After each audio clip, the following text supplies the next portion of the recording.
चलो, good morning to everyone बेटा। Next topic start कर लेते हैं जल्दी से।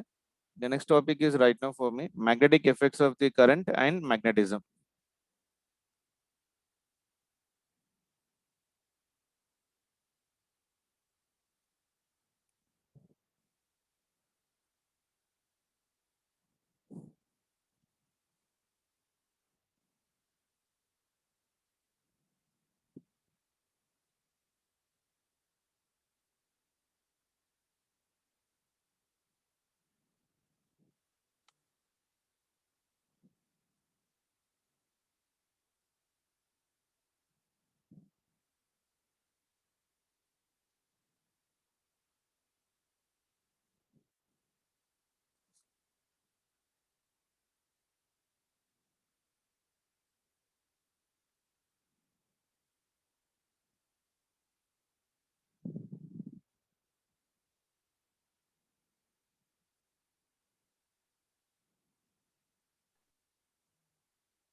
चलो, कम टू नेक्स्ट टॉपिक बेटा, magnetic effects of your current, that is moving charges and magnetism. Moving charges and your magnetism part of relation.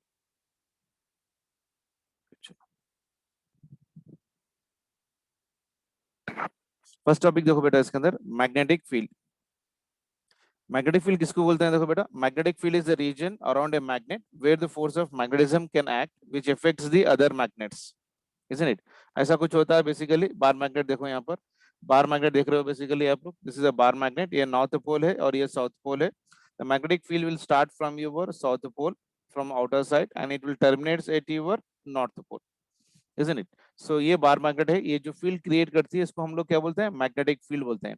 So magnetic field is a region around the magnet where the force of magnetism acts which affects the other magnets.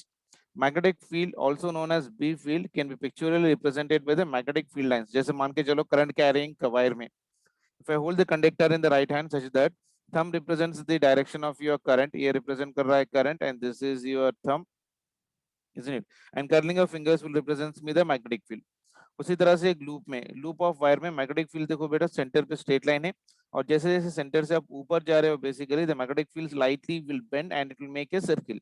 तो exactly ऊपर छोटे छोटे जो corners रहेंगे तो वहां पर magnetic field कोशिश में बढ़ जाएगी, सर्कुलर पाथ में बन जाएगी। Next one is solenoid. Solenoid is nothing but what बेटा? A wire which is been curled, यानी एक छोटा स्प्रिंग जैसा वायर होता है बेसिकली, जिसमें magnetic field will start again right now from the south pole and terminates at your north पोल।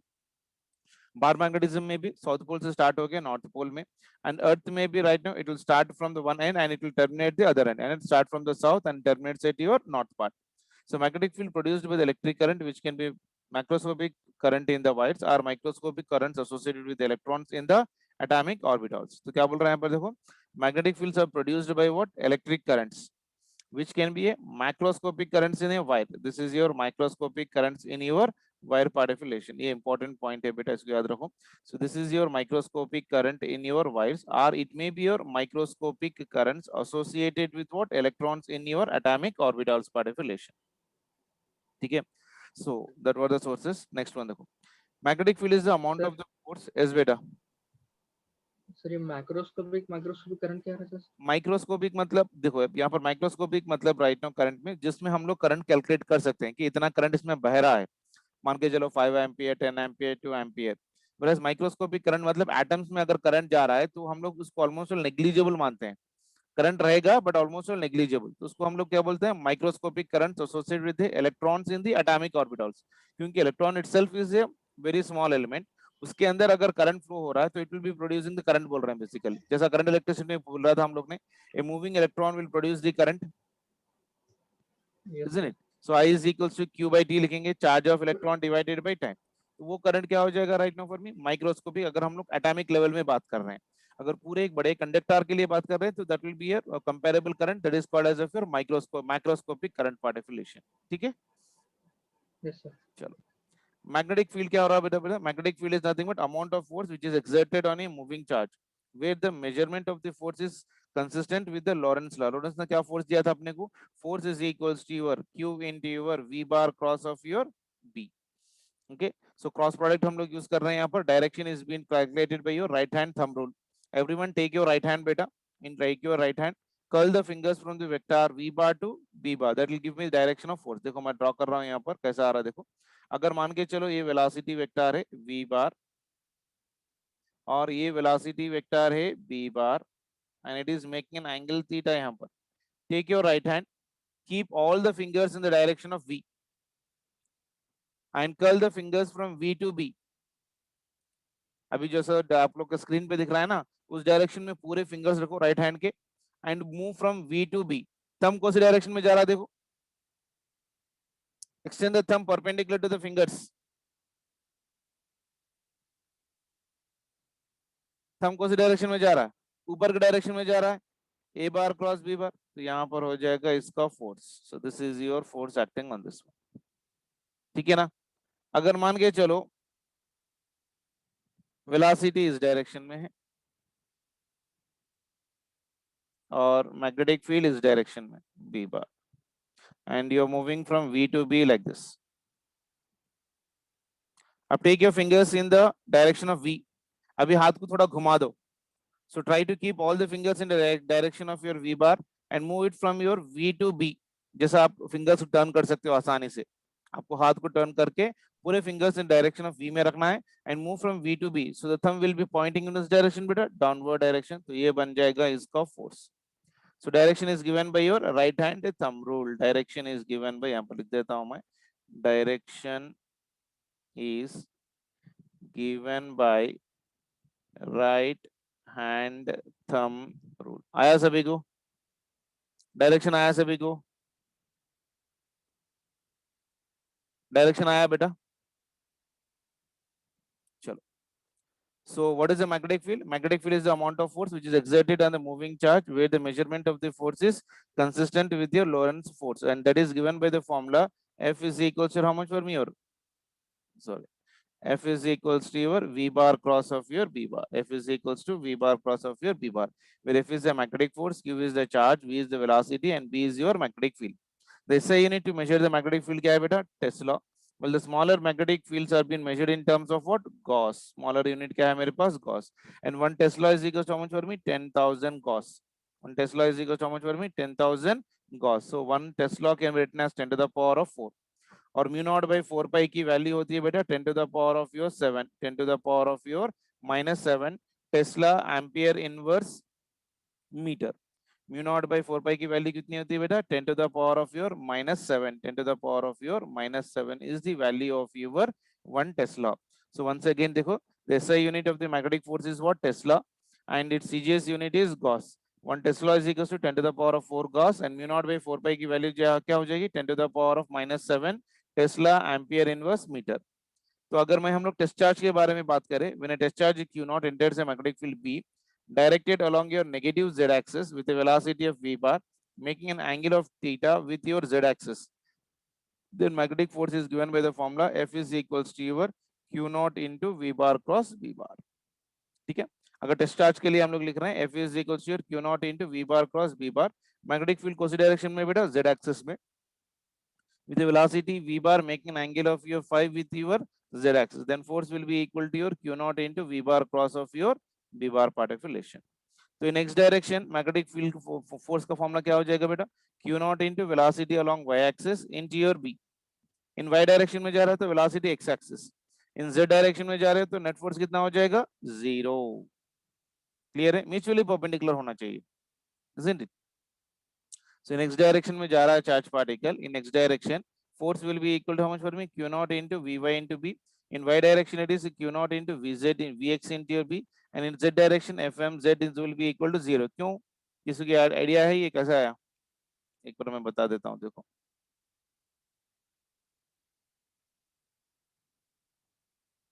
अब यहाँ पर क्या बोल रहा है, when touch charge q naught enters a magnetic field directed in the negative z axis, यानी ये हो गया मेरा पॉजिटिव x axis, ये हो गया मेरा पॉजिटिव y एक्सिस, और ये हो गया मेरा पॉजिटिव z एक्सिस बेटा।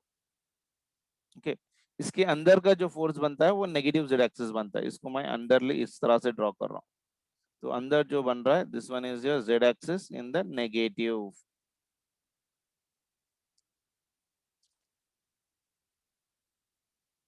ठीक है ना, अब देखो, then test charge q naught enters a magnetic field b bar directed along negative z direction, यानी magnetic field जो है ना इस डायरेक्शन में, b naught is in this direction with a velocity v naught making an angle 5 with your z axis, यानी velocity की जो direction है right now, magnetic field inside है, ये इसके बाहर है राइट नाउ, तो it is making an angle of your 5 with your z axis. Okay, so when a test charge q naught enters a magnetic field b which is being directed negative z axis यानी into the paper with a velocity v bar making an angle of your theta r5 with your z axis, यानी इसके साथ ये z axis बना रही है।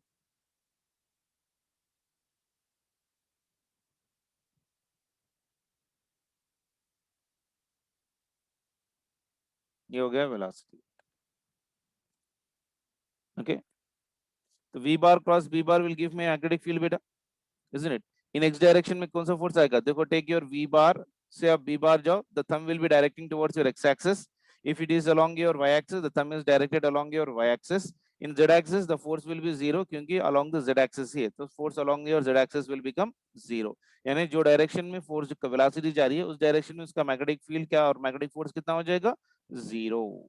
ठीक है ना, so that was about the force acting on a charge particle in the magnetic field. Next one देखो बेटा, characteristics of your motion of the particles in the above case, अगर पार्टिकल कोई वेलोसिटी से मान के चल रहा है तो क्या हो जाएगा, speed and kinetic energy, speed and as well as of your kinetic energy will be equal to how much, देखो speed and kinetic energy of the particle do not change as the force is always perpendicular to the velocity, ये भी already पूछ चुका है एक बार, so make sure of this question, basically इसको अच्छी तरह से याद रखो।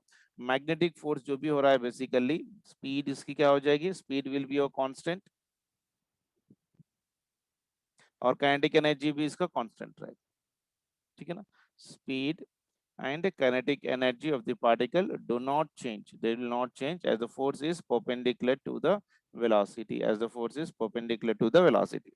Direction of the velocity will continuously change if phi is equals to 0, phi is equals to अगर 0 है तो continuously it will be changing, because when phi is equals to 0 no force will act on the particle, hence there will be no change in the velocity. So direction of velocity will continuously change if phi is 0, अगर phi 0 हो गया मतलब उसके ऊपर force will be equal to how much बेटा, force will act on the particle, so there will be no force acting on the particle, hence there will be no change in the velocity, so direction will continuously change in any part। अगर phi value मान के चलो 90 degrees हो गई, then the test charge describes a circle mv into your q naught into b where m is the mass of the particle। ये कैसा है बताओ जल्दी से, अगर कोई भी पार्टिकल सर्कुलर पाथ में मूव कर रहा है इस तरह से, जिसका रेडियस है मान के चलो r, इसका रेडियस है मान के चलो r पार्ट ऑफ रिलेशन, तो force will be equal to how much बेटा, यहाँ पर मैग्नेटिक फील्ड मान के चलो इनसाइड है, मैग्नेटिक फील्ड मान के चलो इनसाइड है, और वेलोसिटी इस डायरेक्शन है, तो दोनों के बीच में एंगल कितनी हो जाएगी, 90 डिग्रीज। अगर एंगल 90 डिग्रीज है मैग्नेटिक फील्ड और दी क्या बोलते हो वेलोसिटी के बीच में, तो फोर्स कितना बन जाएगा, F is equals to BQV into sin 90, sin 90 will be equal to 1. What is the force responsible for a particle to move in a circle, centripetal force, so F is equals to बन जाएगा मेरे पास of your BQ into your V। ठीक है ना, F will be equal to how much for me, mv square divided by r is equals to bq into your v। एक भी एक square चले जाएगा यहाँ पर, तो रेडियस आ जाएगा इसमें से कितना बेटा, r is equals to your m into your v divided by your b into your q naught, अगर ये चार्ज में q naught ले रहा हूँ तो तो यहाँ से उस तरह से आया है। सो 5 मान के चलो 90 डिग्री से, then the radius of that one is given by the formula mv by your q naught into your b, where m is the mass of the particle. In case of 5 being any other angle other than 0 से लेके 90 degrees अगर है, तो जब क्या हो जाएगा, ये भी बहुत ज्यादा इंपॉर्टेंट है। देखो बेटा, अगर है body is being projected in an angle other than 0 degrees और 90 डिग्रीज को छोड़ के अगर कोई पार्टिकल को प्रोजेक्ट करे, then the test charge will be in the circular path with radius of your mv into sin theta divided by q naught into b, and it moves along the direction of the magnetic field with a speed of your v into cos phi। ऐसा कुछ हो जाएगा। मान के चलो ये एक direction है मेरे पास इस तरह से, और ये पार्टिकल यहाँ पर एक एंगल से मूव कर रही है with A velocity of your v, that is making angle theta और फाई, एनीथिंग इज फाइन बेटा। तो ये बन जाएगा यहाँ पर v into your cos theta, और ये बन जाएगा यहाँ पर v into sin theta. v cos theta is responsible for horizontal motion and v sin theta is responsible for your circular motion, so the path followed by this one will be what, an helical path। ये path इस तरह से आ जाएगा।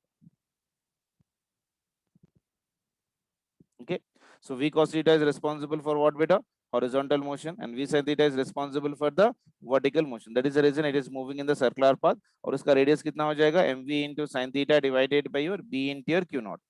Momentum along the direction of the magnetic field will remain for me what, same। momentum along the direction of the magnetic field will remain for me same, because m into your v naught cos theta कभी भी अपने पास constant रहेगा, तो momentum भी constant रहेगा, mass is also constant. Angular velocity और angular speed of the charge is how much for me, your q into b divided by m, which is independent of your initial speed of the particle। अब ये बताओ ये कैसा आया, as it is moving in a circular path of relation beta, so what will be the time period for the revolution beta, t is equals to your 2 pi by your omega। Angular speed मतलब क्या, t is equals to your 2 pi by your omega, ठीक है ना। तो time period is right now how much for मी, और यहाँ पर देखो मैं सोच किस तरह से लिख सकता हूँ, omega will be equal to how much for me, omega is equals to 2 pi divided by your T, 1 by T is nothing but what, frequency, तो ये हो जाएगा 2 पाई इनटू योर एन। हो गया। तो अब यहाँ पर मैं इसको in terms of your magnetic field लिख सकता हूँ, देखो R is equal to M into V by B Q naught हो गया। तो उसका टाइम पीरियड कितना हो जाएगा, T is equals to 2 pi by your omega, या वी को कैसे लिख सकता हूँ मैं, V is equals to R omega लिख सकता हूँ, V will be equal to R into omega, circular motion में आपने पढ़ा ही होगा, इजंट इट। तो omega will be equal to how much, तो यहाँ से लिख सकता हूँ मैं omega is equals to V divided by your R. तो ये हो जाएगा v as it is divided by r। r की वैल्यू कितनी आ गई देखो बेटा यहाँ पर, m into V divided by your b into Q naught. तो ये v चले जाएगा, तो b इंटू क्यू नॉट ऊपर आ जाएगा divided by your mass. So that will be your angular speed. So m is equal, omega is equal to v by r, so that is equals to b into q naught divided by m। तो ये velocity पे नहीं depend कर रहा है, तो angular speed is independent of your what, initial speed of your particle। Centripetal force on the test charge will be equal to how much for me beta, q naught into b into sin phi, and which is independent of the mass of the particle। Centripetal force का formula हम लोग को मालूम है, F is equals to m into v square divided by your r। Velocity का component कितना हो जाएगा, sin phi, so it is independent of your mass of the particle। Then radius of the circular path in terms of your energy, uk is nothing but of your potential energy of your particle।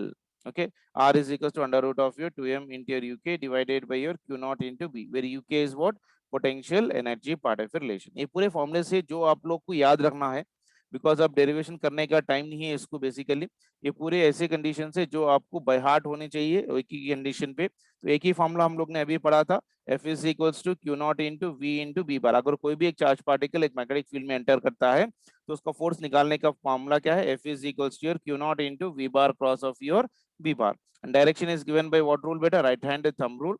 Take your right hand such that the direction of the fingers will move from the velocity vector to your magnetic field vector, such that the extended thumb will give me the direction of your force। तो theta पे depend करते हुए अपने को क्या क्या formula आ गया, एक तो रेडियस आ गया, when it is moving in a complete circular path, then the radius of that one is r is equals to mv by b into q naught part of relation। and if it is moving in a circular path either other than angle of 0 degrees and 90 degrees, and then the path followed by that one will be what, an helical path। इस path को हम लोग क्या बोलते हैं, helical path, helical path, इसको हम लोग बोलते हैं हेलिकल पाथ। और उसके एंगुलर स्पीड कितना होता है बेटा, omega is equal to Q naught into B divided by your M, which is independent of what, initial speed. And radius of the circular path in terms of your potential energy is given by the relation r is equals to 2m into your uk divided by your q naught into your b part of relation. Is it clear for everyone? ये कैसा आया मालूम है आप लोग को? मैं एक बार लिख देता हूँ, देखो काइनेटिक एनर्जी का फॉर्मूला मालूम है अपने को, kinetic energy is equals to your half into M into your V square. आप इसको मास से मल्टीप्लाई और डिवाइड कर दो तो ये बन जाएगा मेरे पास M square V square divided by 2 into your M. M into V क्या होता है, मोमेंटम होता है, so it is P square divided by 2 into your M. तो रेडियस क्या लिख सकता हूँ मैं, R is equals to your M V by B into Q लिख सकता हूँ ना। तो P M into V is nothing but what, momentum होने ना, P by your B into Q. Okay ना।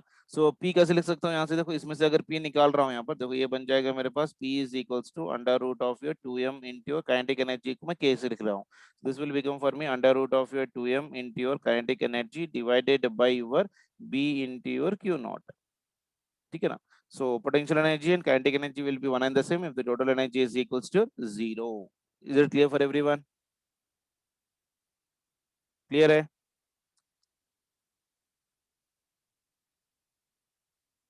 Yes, sir. चलो, सो क्या क्या फॉर्मुले आए अपने को, ये बहुत ज्यादा इंपॉर्टेंट फॉर्मुले है बेटा, रेगुलर फॉर्मुले है और आप लोग को अपने हाथ पे रखना है इस फॉर्मुले को, डेरिवेशन पे आप ज्यादा मत ध्यान दो। ओनली थिंग इज डायरेक्शन को आप लोग को कंसंट्रेशन करना है। डायरेक्शन निकालने का मेथड क्या है, राइट हैंड थंब रूल है। Take your right hand such that the vector velocity fingers will be rotating from your velocity vector to your b vector, तो extended thumb will give me the directions part of relation। उसके different different forms है बेटा, ये पूरे different forms अपने को याद रखना है। This is the way how do we represent next one. तो नेक्स्ट वन देखो बेटा, Oester's experiment। Oersted was the first scientist who told that a moving charge will produce a magnetic field। जब तक अपने को मालूम नहीं था कि moving charges will produce the magnetic field part of relation। By accident, when he was doing his lecture in the class, he kept the magnetic needles near to the wire which is carrying the current। जैसे ही current बहा, the magnetic field started showing the deflection। तो जैसे ही current रुक गया तो फिर again magnetic needle started showing the deflection opposite direction। जब तक उन लोगों को पता नहीं था कि current carrying wire will produce the magnetic field, और लेकिन हम लोग को ये मालूम था कि ये magnetic field will get repel if and only if some other magnetic field is been present. Like मान के चलो अपने पास यहाँ पर एक नॉर्थ पोल है और यहाँ पर एक साउथ पोल है। अगर मैं और एक नॉर्थ पोल और साउथ पोल यहाँ पर रखूंगा तो इन दोनों के बीच में रिपल्शन होगा, है कि नहीं। तो यहाँ पर भी वही होना चाहिए। तो जब ये मैग्नेटिक नीडल यहाँ पर रखा गया हुआ था तो यहाँ पर तो दूसरा कोई मैग्नेटिक फील्ड था ही नहीं, बट ओनली वायर था जिसमें करंट फ्लो हो रहा था। तो अब लोग ने उसने क्या बोला, right now whenever there is a flow of a current in a wire, a magnetic field is being produced around that one, and that is being proved by your Oersted। That is been proved by the Oersted। He was the first scientist to say that moving charges will produce the magnetic field। even अपने घरों में जो wire होते हैं ना बेटा, छोटे छोटे वायर जहाँ से फैन के वायर जो लटकते रहते हैं या बल्ब के वायर जो जाते हैं, उसके बाजू पे अगर हम लोग एक छोटा सा magnetic needle deflection magnetic needle अगर रखें तो वो start showing the deflection. Very feasible होता है बेटा, जनरली वो इफेक्ट नहीं करता है बेसिकली। सो उसका पावर जो ऑलमोस्ट ऑल है ना जीरो होता है, लेकिन जीरो नहीं होगा, ऑलमोस्ट ऑल होता है, नियर बाय जीरो हो जाता है बेसिकली। लेकिन अगर एक मैग्नेटिक मैं नजदीक रखूं तो it will start showing the deflection. So Oersted observed that when there is no current, compass needle below the wire shows in the figure will point towards the north point। यहाँ में जैसे देखो नीचे direct लिखा है, when the flow of the electron is in single direction, then the compass needle below the wire will move at your right angles। When the flow of the current is reversed, then compass needle will below the wire will move at right angles in the opposite direction part of relation। तो initially जब current नहीं था तो magnetic needle कौन सी direction में point हो रहा था बेटा, नॉर्थ डायरेक्शन में। जैसे ही करंट बहा इन द वायर और that moves in which direction, right angle. And when the current is reverse, तो मैग्नेटिक नीडल भी रिवर्स होगा and it will move at right angles in the opposite direction. तो इसने ये बताया कि whenever there is a flow of a current, a magnetic field will be produced, and that magnetic field is always perpendicular to the flow of your current।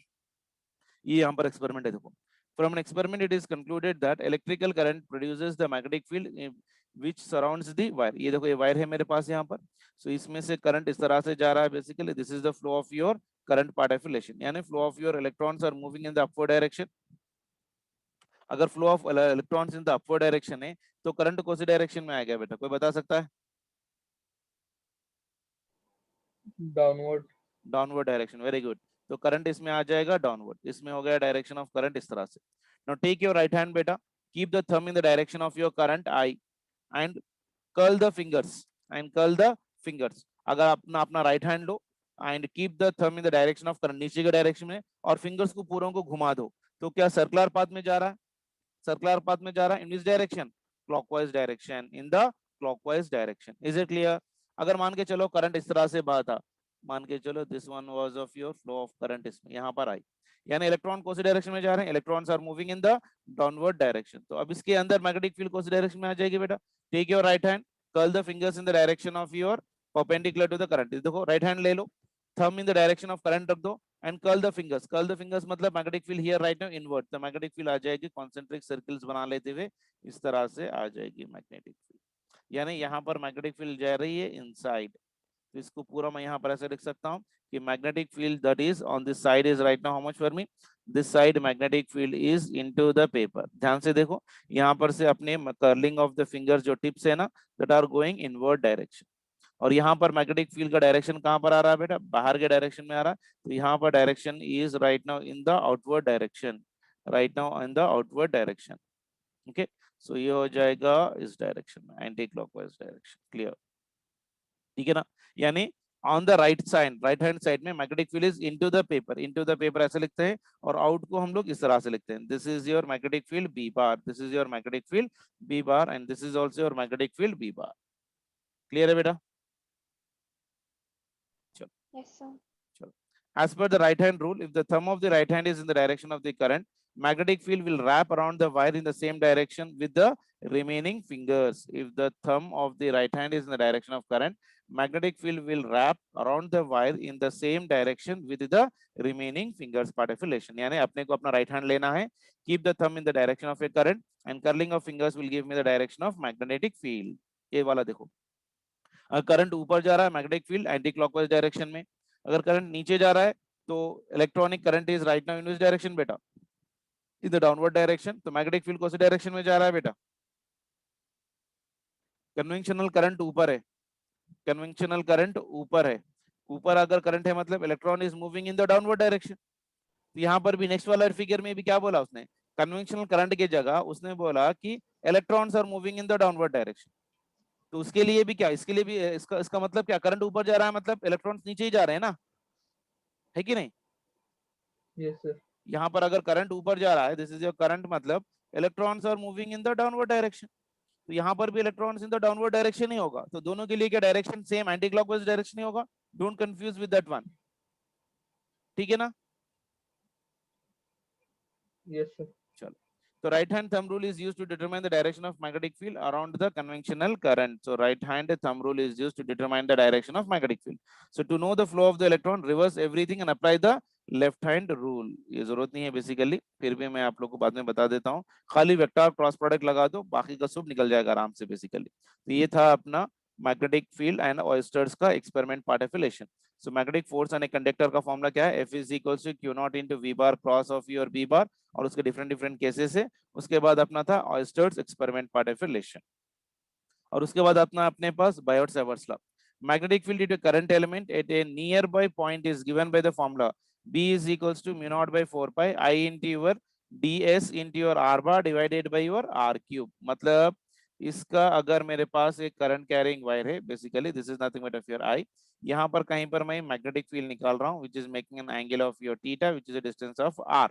then Biot Savart's ने क्या बोला, this are the two different scientist who have been doing the experiment. लोग ने बोला कि magnetic field will be directly proportional to dB will be directly proportional to the current, dB will be directly proportional to the sine of the angle between them, dB will be directly proportional to the small element। इसमें हम लोग जो ले रहे हैं इसको हम लोग बोलते हैं dl, या इसको हम लोग रिप्रेजेंट करते हैं ds से, कोई भी प्रॉब्लम नहीं है। So it is represented by dl or it is represented by your ds, small element of the wire, and dB is inversely proportional to your r square, dB is inversely proportional to r square। इन सभी को अगर मैं मिला के लिखूं तो यहाँ पर आ गया मेरे पास dB bar is proportional to your I into your sin of your theta into your dl divided by r square। Proportionality constant जब निकालूंगा तो अपने कोई कांस्टेंट आएगा, उस कांस्टेंट के वैल्यू उसने मैथमेटिकली बोला it is mu not by 4 pi into I into your dl into your sin theta divided by your r square। ठीक है ना? Is it clear? Yes, sir. देखो अब dl इंटू आर बार कैसे लिखोगे बेटा, यहाँ पर देखो ध्यान से सभी लोग, dl into are bar will be represented by, यहाँ पर देखो बेटा जल्दी से, dl बार क्रॉस आर बार, यानी a बार क्रॉस b बार का फॉर्मूले में है। a बार क्रॉस b बार क्या होता है बेटा, mod a mod b into sin theta होता है, तो इसको भी मैं ऐसे ही लिख सकता हूँ ना यहाँ पर. So this will become for me how much right now यहाँ पर mu naught divided by 4 pi into I into this will become for me, और ds मतलब क्या है, dl ही लिख लूंगा, dl into your r into your sin theta divided by your r cube. r cube में से r निकाल दो बेसिकली. अब ये r निकल गया तो यहाँ पर कितना बन जाएगा, स्क्वायर बनेगा. तो यही फॉर्मूला है ना, b is equals to mu naught by 4 pi into ideal sin theta divided by r square. इसको ऐसा भी लिख सकते हैं बेसिकली, या अगर क्रॉस प्रोडक्ट में लिखना है तो हम लोग क्या लिखेंगे, mu naught divided by pi into I, ds is nothing but dl bar cross r bar divided by r cube. ठीक है.